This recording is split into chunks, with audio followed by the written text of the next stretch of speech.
Hi, I'm Joe, and I'm a PhD student at Oxford studying zoology.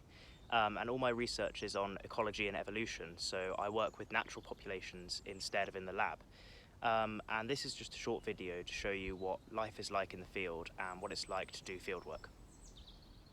So for my research, I work with a community of birds, mainly great and blue tits, in these woods called Whiteham Woods, which has about 1,500 nest boxes scattered around the forest. And during the spring, we split up the woods and take our share of boxes as a research team, which we monitor during the season when the birds are all breeding, which is from about early April to late June. So basically what we do is at each one of these boxes, we track the breeding attempt that's happening at that box in terms of what's happening and the date that it happens.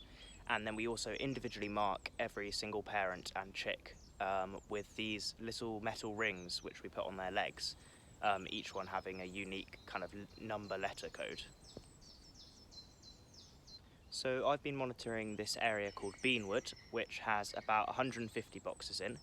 And at the beginning of the season, I would just go around the woods once or twice a week, checking each box to see if they had any eggs in it. And if they do have any eggs, I would just count them and weigh them.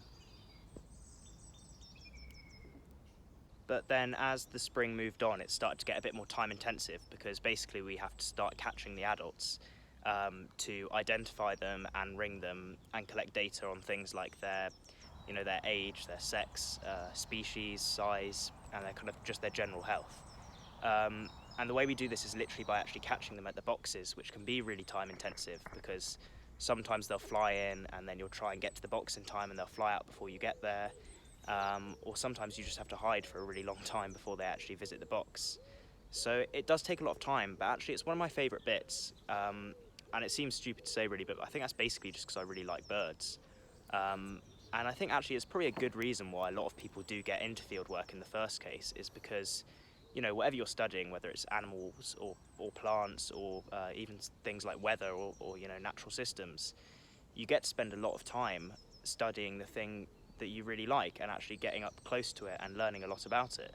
So, being able to catch adult birds and handle them and learn about them up close was really fun, I think.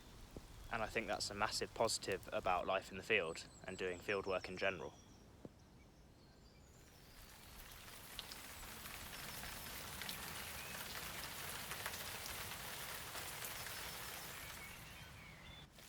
So I guess one potential negative of working in the field is there's quite a lot that's out of your control, especially compared to if you're doing research in a lab.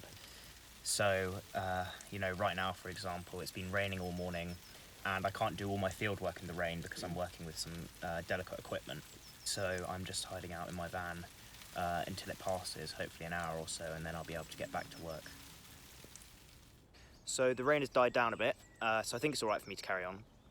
But it actually reminded me of a kind of wider reality of working in the field, and that's that whatever research you're doing, it's really likely that you're going to be working with either natural populations or communities or natural processes.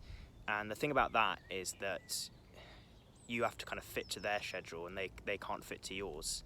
And that's not necessarily a bad thing at all. I mean, it's actually really exciting, I think, kind of watching a natural system change as it changes and doing research on that.